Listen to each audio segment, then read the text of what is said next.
So, this is now the fourth video on my channel in which I cover a film in the horror genre, but I'm not really sure if everyone will see it that way. For the past 25 years, this is a subject that seems to have differing opinions in the cinematic community, and depending on who you ask, you may get a very different answer.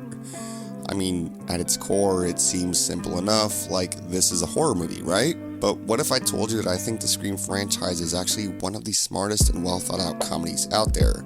And part of me feels like the greater majority of audiences who have seen these movies don't realize that. I even got curious enough that I took to my Instagram once again and I asked you guys, is Scream a comedy or a horror? And much to my surprise, 56% said comedy, so let's talk about it. The Scream franchise is one that I have held close to my heart since my days as a young teen. I remember the fourth film approaching its release date in theaters, and I quickly did everything that I could to find the first three films to watch, and I loved them. Even as a young teen, part of me knew that there was something special about these movies, so every year I kept coming back to them over and over again. The first Scream was released in 1996, and upon its release, the film was met with critical success, but it wasn't until the weeks following that the film started to reach any sort of commercial success. On its opening weekend of December 20th, 1996, Scream opened at number 4 at the box office, underperforming with a gross of $6.3 million. On the week following, it stooped down to number 5, but on its third week, the film rose to number 3 at the box office, and it stayed at the top 10 for a little over a month. Now, in case you didn't know this is kind of a big deal for a movie of this nature to be doing this well, so let me explain. Scream was released primarily as a horror film 5 days before Christmas at number 4 at the box office. This already seems like the kind of movie that would have released and would have been forgotten within a matter of weeks, but word of mouth had everybody talking about this movie. In fact, even when the film dropped to number 5, it was still making pretty good numbers, with a 43% increase, which led the studio to expand into more screens. Logically, this film should have failed, but there was something that was driving audiences to go see it and fans to discuss it. You see, while Scream can technically work as both a horror film and a comedy, it's the kind of movie that works incredibly well on both levels. As a horror film, this presents itself as a gory, surprising, and a very well-written slasher film that is as compelling as it is entertaining. As a comedy, this film presents itself as a funny and self-aware commentary on the slasher genre that is as compelling as it is entertaining. Think of your favorite horror film and then think of your favorite comedy. The reason they may be your favorite is irrelevant, but think back to the first time you saw them. How much you loved the jokes, how many times you jumped back in your seat, and just how much fun you had.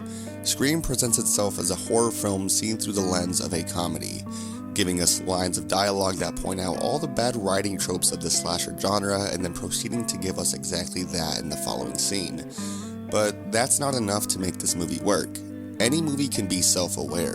The reason that Scream works so well is because the characters really make this movie what it is. Sydney's character is easily the reason that this film is so easy to get into. They feed us lines of information as she's introduced, where we slowly but surely learn that these murders were happening conveniently around the same time her mom was murdered the year before, all while she's being threatened by Ghostface over this phone call. Hello, Sydney. It's here where the film starts to give us some tropes, letting us know that our protagonist is smart and that she won't be doing any of the said tropes, and then she does them shortly after. They're all the same. Some stupid killer stalking some big-breasted girl who can't act, who's always running up the stairs when she should be going out the front door. It's insulting. This film subverts your expectations by letting us know up front that this isn't that kind of movie, that this is smart and intense, and that you should forget all logic. And the film does this over and over across 5 movies, but why does this work so well? I think it's because of the audience. By marketing this film as a slasher film, it attracted audiences that already knew the slasher genre and all of its tropes. Doing this gave the movie a chance to thrive in a genre of people who loved slashers and couldn't get enough of them, and entertaining those who saw them as predictable and formulaic, which this film encapsulates perfectly. This film also acknowledges the existence of other slasher films, even going as far as mentioning a good portion of them in the opening scene. Randy the film buff fills us in on the possible motives and does a great job of pointing out just about everything that everyone does wrong in these movies. The biggest reason I think this film works so well is because of the reveal where we find out that there are actually 2 killers. It's a really well executed reveal. The first act of this movie sets up Billy Loomis as this red herring even after he's cleared as a suspect. There is something ominous in the way he carries himself as the film continues to play out, and then this happens.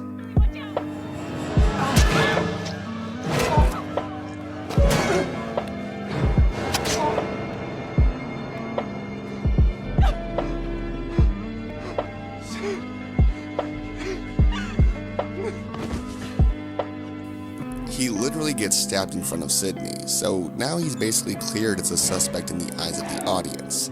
There's no way it could be him, but then it is. But if you pay close attention, it's actually kind of obvious that there are two killers. For example, any of the murders that Billy commits are much more precise and particular, whereas Stu's are much more sloppy and kind of done in a careless manner. It also adds to this idea that in most slasher movies, the killers are able to move incredibly fast and be in two places at once. So, as a viewer, we don't really see any fault in that logic. We've seen this done plenty of times before. Why would this film be any different? Giving us the two-killer reveal shows us that while these are slasher films that have the same trope, this is much more transparent than the rest. Now, I've pretty much said everything I need to say about this film. I loved the first installment. And regardless of what you may see this movie as, a comedy or a horror, I think that we can all agree that this film is a classic. So, let's move on to Scream 2. As far as numbers go, I'm just going to forget about them for this movie because clearly they did well enough if we got 3 more movies after this. And there wasn't much of anything notable that helps drive this forward, so let's get into it. Following the convention of the first film being commentary on the slasher genre, this film subtly tackles one other subject: sequels. Please. By definition alone, they're inferior films. Many sequels have surpassed their original. Oh yeah? Name one. And this being the first sequel of this franchise, we explore everything that makes a sequel and why they usually aren't as good as the original. Ranging from the change of scenery to the body count, this film covers all of its bases while also delivering a fun and energetic movie that leaves you wanting more. While this film continues serving commentary on the slasher genre, it mainly does follow every trope in the book and does it in a pretty similar fashion to the first one, and somehow it still continues to surprise audiences upon their first viewing. First off, the Gale and Dewey romance, I'm here for that, but back to the horror. Like I said before, this film is kind of following the similar format as the original, while also increasing the stakes with a number of characters, one of which being Cotton Weary. He seems to be the most obvious red herring in this film as they give us moments throughout where he seems to come off as a threat to Sydney. Knowing what we do about Cotton as an audience puts us on edge for every scene with him, and it doesn't help that Gale continuously harasses Sydney with a camera, making all of these scenes incredibly tense. Parts of this movie really seem to relish in the idea that it is trying to be self-aware, but so much of its writing actually delivers in a fresh and interesting format that it unintentionally becomes a compelling story while giving so many of the characters growth. While this film opens in a fun and engaging format, it slowly transitions into what feels like an actual slasher film with real stakes. The opening scene of this film perfectly illustrates this concept. The opening kill takes place at a movie theater where everyone in attendance is wearing a ghost face mask while watching a film based on the events of the previous installment. Now, because this is the opening scene, we are on edge. Any of these people could be the killer. Not only does this serve commentary on the movie within a movie trope, but it gives us a chance to see how marginalized minorities are in horror movies. And of course, Jada Pinkett Smith's character points this out, only for the film to do this anyway. All I'm saying is that the horror genre is historical for excluding the African-American element. This is where the social commentary aspect comes in. You don't have to be a film major to know that it's common that minorities always die in horror movies, and everybody in this film is aware of it, Gale's cameraman and Sydney's roommate. Now, even though the character Maureen dies in the opening scene along with her boyfriend Phil, we do see Joel shortly after as Gale's cameraman, and he states multiple times that he doesn't want to stick around, but he does anyway, and he actually ends up surviving this movie. That's what I call good writing. And finally, we have arrived at probably the smartest part about this film, the killers. So by now you're probably wondering what could ever possibly be so smart about this decision. Let me tell you. It's pretty much been established that the commentary these movies are giving us are meant to serve homage to something in the past that we've seen in slasher films before. Jason Voorhees is one of the most famous slasher icons, and people recognize Friday the 13th franchise as his, the same way everyone acknowledges Halloween as Michael Myers, and the list goes on and on. Except for Jason was never the killer in Friday the 13th, it was his mother. Jason didn't show up until the second movie. The reveal that Laurie Metcalf's character is actually Billy's mother works because this film sticks to the idea of serving commentary while also giving us another twist that practically started the slasher genre. This scene is already set up and works so well. We have two characters who basically have the same motive as Billy and Stu in the first film. One wants fame and one wants revenge. And then when you think it can't get worse, Cotton Weary shows up, someone who should have a vendetta against Sidney. If there's any two characters in this film that drive the tension, it's these two. This film goes from being incredibly self-aware to becoming one of the smartest entries in the series. So now we have finally arrived to Scream 3. This is going to be a lot.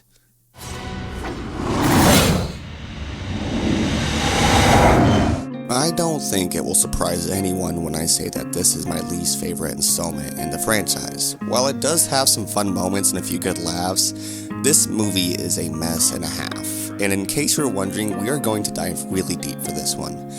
I will admit that while I believe these movies are actually kind of smart, this movie is the one exception where it is not. So much of this movie is just so clunky and all over the place, but I don't entirely put the blame on Wes Craven for this. The first two Scream movies were written by Kevin Williamson, and he even had an outline ready for the third film. Wes Craven wanted Kevin Williamson back to write the script for this film, but Williamson turned it down because he was involved in a number of projects already. He was just too busy for this. Aaron Kruger would eventually be hired to write the third installment. The outline that Williamson had written had the same basic premise. A third Stab film would be in production, but it would have been set in Woodsboro instead of LA.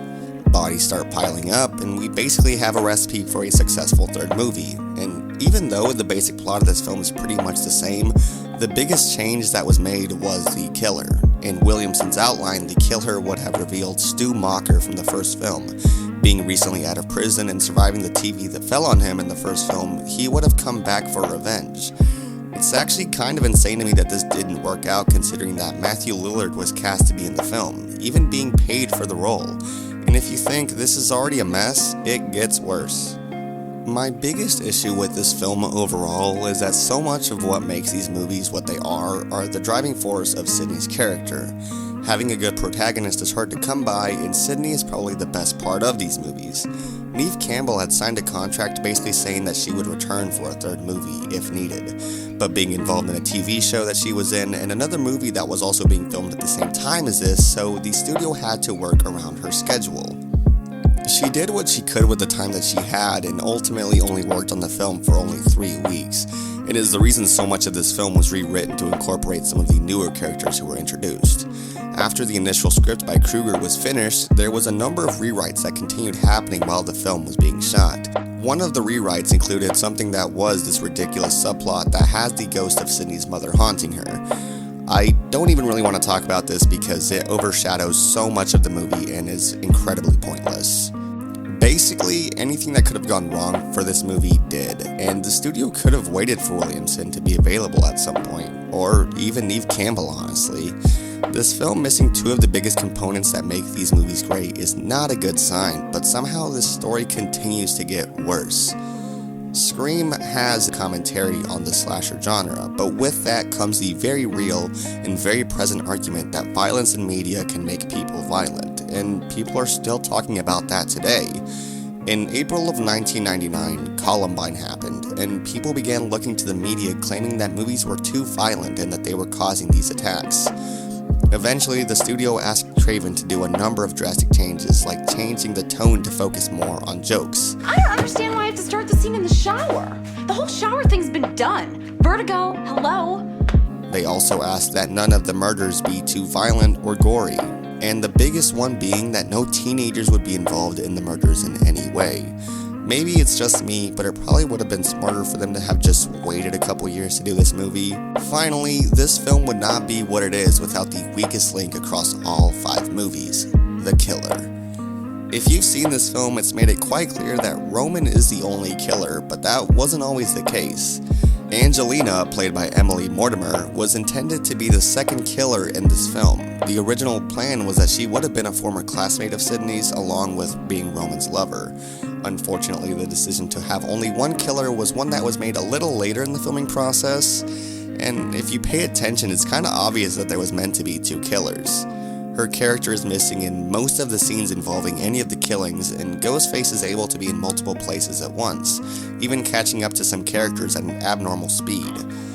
I think that's where this film really falls apart for me, because even though these are meant to be commentary on the slasher genre, they were just juggling too much at once, and no decisions seem to have been made that were concrete at any point. In some of the biggest slasher franchises, one of the more notable elements is that the killer seems almost invincible, moving incredibly fast but walking at a normal rate and being able to survive things like gunshots. And this film kind of points that out while giving us a killer that knows how to use a bulletproof vest. Along with that, there is this whole subplot with these detectives throughout the film, and they feel really out of place. My guess is that they were meant to serve as like commentary on the crime horror genre that had been notable around this time, with the likes of movies including David Fincher's Seven. But whatever the case may be, this movie is a mess, and now we know why. It's kind of unfortunate that this film turned out the way that it did, because I can't deny that this film is still a lot of fun. This has never been the kind of movie that I decided to skip in a franchise. It is camp and it is very messy, but these films were such a part of my teenage years that I can't help but really find pleasure in this movie. It is a mess, and it probably should have never been made, but I'm glad it was, because if we didn't, we probably would have never gotten 4 or 5. I'm currently working on the video for Scream 4 and Scream 5, and while I want to do Scream 5, I need to go see that in theaters again so I can refresh my memory. They understand the conventions of what has made horror so different in recent years, so I'm really excited to take a look at that. Thank you guys so much for watching. Make sure to like and comment down below. What is your favorite Scream movie? Make sure to subscribe, and thank you so much again for watching. I'll catch you guys in the next one.